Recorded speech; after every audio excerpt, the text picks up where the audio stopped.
Greetings friends, Area 51 Rider here. It is May 19th, 2024.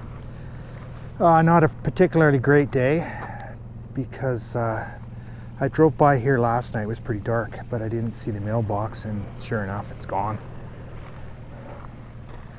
So yeah, the box, the pipe, and the block of cement, it's all gone. Might be a piece of it there. That was pretty sad. That one, this one lasted 2 months. So yeah, I think I'm done. I think I'm done. The last one cost me $100 in fuel to drive into Vegas and back. So that's probably $150 US.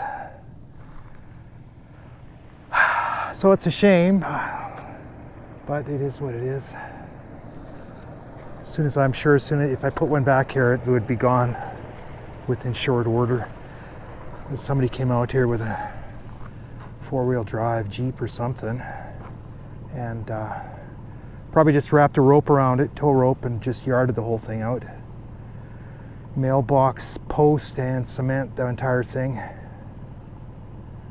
That's probably off in the desert here somewhere. So it's sad, but I'm going to continue on doing my thing here, exploring. I got to run into Alamo today to get a couple of things, but I will be back here later today, so stay tuned.